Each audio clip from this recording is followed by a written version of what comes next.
On a eu les réactions de certaines victimes qui émettent un peu des inquiétudes sur l'aspect lié au dédommagement, parce que d'après le verdict, ce sont les condamnés qui vont les dédommager.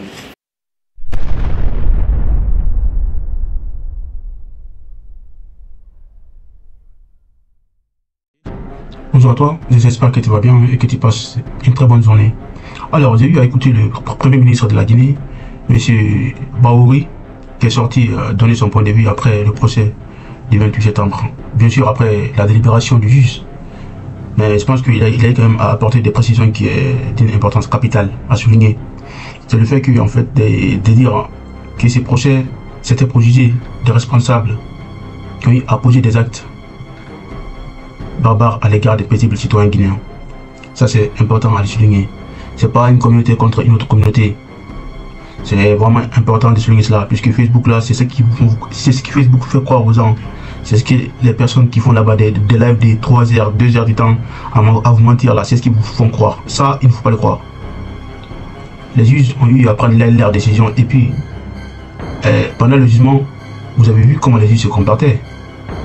Puisque ces magistrats là, ils ont les têtes sur les épaules. Du coup, moi, franchement, je vous invite à chaque fois que vous écoutez ces personnes sur Facebook là, de faire vos propres analyses, de penser par vous-même. Puisque ce qui est important à savoir est que le fait qu'une personne ait un téléphone dans sa main et est en train de se filmer, raconter sa vie, et puis raconter des mensonges à l'égard de telle ou telle personne ou à l'égard d'un gouvernement, ne veut pas dire que la personne là est beaucoup plus outillée que vous. Cette personne là a juste pris ses deux croises pour prendre, allumer son caméra et puis venir vous mentir, donner son point de vue, puisque c'est ça, c'est donner son point de vue donner son point de vue et puis faire croire que son point de vue c'est ça qui est la vérité. Même vous qui me regardez, vous pouvez faire ça. Du coup, à mon sens, il faut pas écouter ces séparatistes là, puisque pour séparer les personnes c'est très facile. Je pense que le travail le plus facile de ce monde là, c'est de séparer. Si tu me donnes un travail aujourd'hui pour séparer des peuples, je peux te faire ça facilement. Et c'est juste que je prends des vidéos qui incriminent l'autre côté et puis les faire croire que c'est les autres qui sont leurs problèmes. C'est toujours comme ça. Même c'est ce qui s'est passé pendant les élections en France. Du coup, il est vraiment important de ne pas écouter ces personnes-là. Même si vous pouvez les écouter, mais pensez par vous-même. C'est ce qui est important. Ce n'est pas un procès contre une communauté quelle qu'elle soit. C'est un procès pour juger des responsables au plus haut niveau de l'État qui ont enfreint des principes fondamentaux concernant la gestion du pouvoir et puis le respect de la vie humaine. C'est cela qui est mis en exergue. Ce n'est pas un procès contre une communauté en faveur d'une autre, mais c'est le procès de responsables qui ont eu en charge la gestion du pays et qui n'ont pas été, de ce point de vue, en conformité avec les exigences de leur mission. Et de ce point de vue, le fait que nous en soyons là aujourd'hui, il faut saluer cette forte maturité des populations guinéennes qui ont suivi 2 années avec patience, avec résilience, l'évolution du procès. La dernière chose, c'est un exemple pour le reste du continent africain. C'est aussi un pari, un engagement pour que plus jamais de telles choses ne se répètent pas. Vous savez, il y a plusieurs manières de sanctionner des faits afin que cela ne puisse plus se répéter. C'est par un procès le plus équitable possible qui permettra de... M. Bahouri nous disait que les défaillances institutionnelles peuvent arriver. Cela peut arriver à tout un État, à tout un pays. Les délibérations et que le juge ou que le magistrat peuvent se tromper ou faire des erreurs, cela arrive. Mais peu importe le temps que cela peut prendre,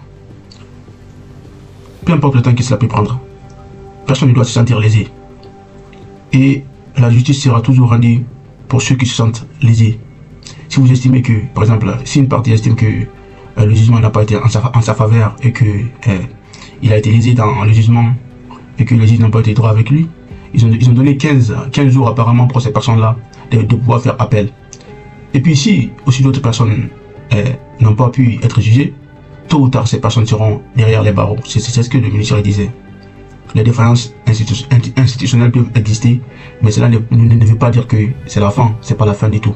Puisque aujourd'hui, le jugement qui s'est passé, les faits se sont déroulés, vous imaginez, en 2009. Et si aujourd'hui on en est là, on se rappelle que tôt ou tard, le temps que ça va prendre, la justice sera rendue pour des victimes et que les victimes auront toujours le dernier mot. C'est ce qui est important.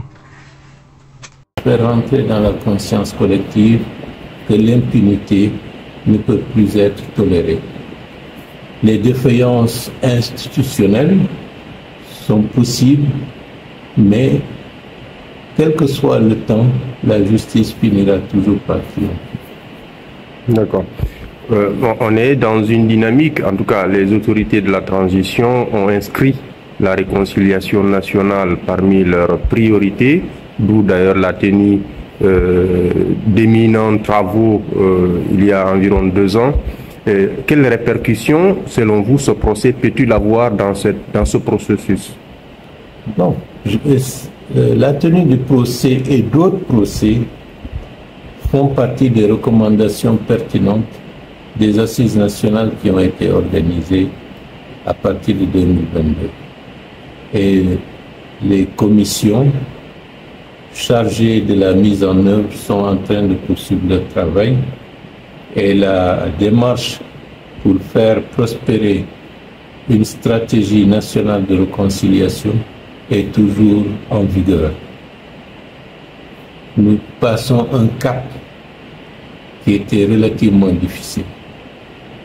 Nous allons maintenant dans une autre phase qui consiste à faire ressortir que le procès n'est pas un règlement de compte et que le procès n'est pas contre. Ce procès, c'est pour une meilleure gouvernance du pays. Il y a des lignes rouges qui ont été sanctionnées ainsi. La réconciliation nationale est, dans la phase actuelle, la plus opportune pour maintenant cicatriser les blessures et permettre de faire ressortir que le temps de la gestion politique de l'après-procès est engagé. C'est-à-dire que les victimes seront dédommagées sur les deux côtés. L'État va les dédommager. Et aussi, les personnes qui ont été condamnées, les 8 personnes qui ont été condamnées, vont pouvoir les dédommager, même s'ils sont fauchés. Mais il faut qu'ils mettent les mains dans la poche, puisque les actes qu'ils ont eu à poser sont d'une gravité extrême. Lors des assises nationales, les recommandations ont été aussi effectuées pour qu'on puisse faire des dédommagements aux personnes qui ont été victimes de ces massacres du 28 septembre 2009. Je pense que c'est aussi une très bonne chose. On n'était pas au courant de ça. Même si l'État réfléchit à dédommager ces personnes ou à travailler avec les coupables pour pouvoir mettre en place les dédommagements de ces personnes, mais à mon avis, ou à travailler avec les coupables pour pouvoir mettre en place les dédommagements de ces personnes, mais à mon avis, il est aussi préférable que l'État puisse mettre une autre dédommagement en place pour que ces victimes puissent rencontrer des psychologues, des accompagnements réels qui vont pouvoir les aider dans leur propre épanouissement et de pouvoir réduire tous ces poids qu'ils ont eu à supporter pendant toutes ces années. Parce que vous imaginez que ces femmes et ces enfants qui ont été tués, et parfois d'autres femmes qui sont mariées, mais qui ont été violées. C'est ça aussi la réalité. D'accord. On a eu les réactions de certaines victimes qui émettent un peu des inquiétudes sur l'aspect lié au dédommagement, parce que d'après le verdict, ce sont les condamnés qui vont les dédommager. Qu'est-ce que vous avez à leur dire? L'État guinéen est en train de réfléchir et d'envisager la meilleure approche qui permettra de résoudre ce problème. Je dois indiquer qu'en dehors même du procès proprement dit, les recommandations des assises nationales qui ont été validés par le général Mamadi Doumbouya et le CNRD mettent en place des politiques de réparation et de compensation pour les victimes. Donc, en dehors du procès, il y a une indispensable nécessité de la puissance publique d'inscrire dans son action les démarches de réparation et de compensation. Le plus rapide, nous allons examiner les voies et moyens pour que cela puisse être concrétisé après le procès et les verdicts lorsqu'ils seront définitifs. Il sera possible, à partir de ce moment-là, en toute connaissance de cause, de procéder à des réparations et des compensations dans un cadre général et global vis-à-vis de toutes les victimes qui ont été enregistrées dans l'histoire récente de la République. Alors, avant de conclure d'abord cette vidéo, je veux qu'on écoute la partie où le Premier ministre nous parle des épreuves qui arrivent à toute société en fait. Ces épreuves-là, actuellement le pouvoir qui est en place doit pouvoir les corriger, essayer de ne pas retomber dans les mêmes jeux qui s'est passé dernièrement et assister aux personnes qui ont eu à subir toutes ces épreuves malheureuses qui est arrivée à notre pays, à la Guinée tout simplement. La conscience collective, pouvoir mettre ses idées, travailler en collectivité, spirituellement, mentalement, c'est ce qui est important. C'est ça la conscience collective. Mettre des idées ensemble, travailler ensemble. Le fait de travailler collectivement aussi. Puisque quand on met des idées ensemble, il faut qu'on travaille aussi ensemble. Puisque ces deux idées-là, c'est en les mettant ensemble et que nous concrétisons des projets, c'est dans ce sens qu'un projet va avoir lieu et que le développement d'un pays va pouvoir se réaliser en toute quiétude. Et puis aussi bannir la banalisation de la vie humaine, puisque des personnes ont eu à perdre leur vie dans ce pays-là. Et même pendant le pouvoir d'Alpha Condé, c'était vraiment n'importe quoi. Et ça aussi, il est important de savoir que ce sont des Guinéens qui sont morts là-bas. Je ne vais pas dire là, le nom d'une communauté, ça ne sert à rien. Ce sont des Guinéens qui sont tombés là-bas. Il y a tout type de Guinéens qui est tombé là-bas. C'est ce qui est important. Et puis la Guinée, si ce n'est pas écrit telle ethnie, il y a juste écrit la Guinée. D'ailleurs, toutes ces personnes qui jouent à ce jeu-là, ce sont des plaisantants. Oui, en gros, ce qui est important, c'est de bannir la banalisation de la vie humaine, en sacralisant la vie humaine, puisque la vie humaine, elle est sacrée. Le Créateur a donné cette vie-là, cette âme à des personnes pour qu'ils puissent vivre paisiblement et puis pouvoir s'y reproduire. Pas qu'une personne se lève un bon matin pour pouvoir enlever cette vie-là. Je pense que c'est ce que le Premier ministre voulait dire. Et ça, vraiment, c'est à saluer. À mon côté, j'adhère totalement avec cette idée-là. Le fait de vouloir sacraliser cette vie humaine et pas la bannir et encore pas la banaliser, puisque ça s'est banalisé pendant longtemps dans notre pays, en Guinée. Et encore une fois, c'était vraiment un grand plaisir de réaliser cette vidéo. Si vous aimez le contenu que nous créons, n'oubliez pas de liker, commenter, partager et revenir tout simplement ici, puisque ici, nous sommes les meilleurs et nous essayons de devenir les meilleurs. À très bientôt sur Cap des Cryptes. Peace. Vous savez, une société, elle évolue par, disons, des épreuves, à travers des épreuves. Le massacre du 28 septembre était une épreuve.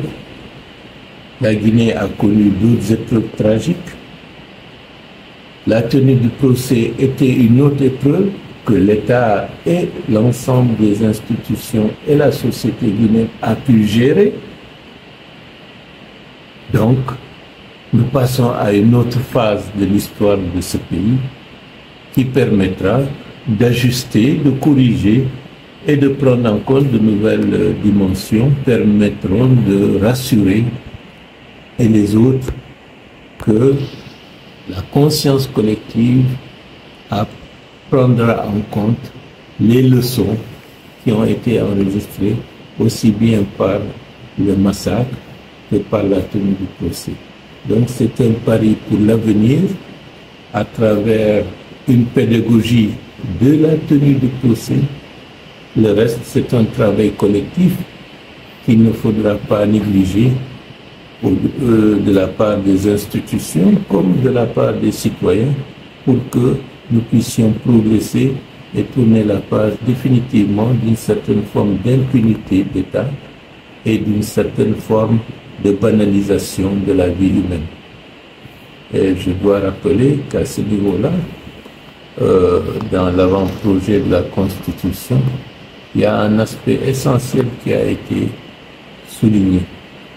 Un point fondamental, la sacralité de la vie humaine.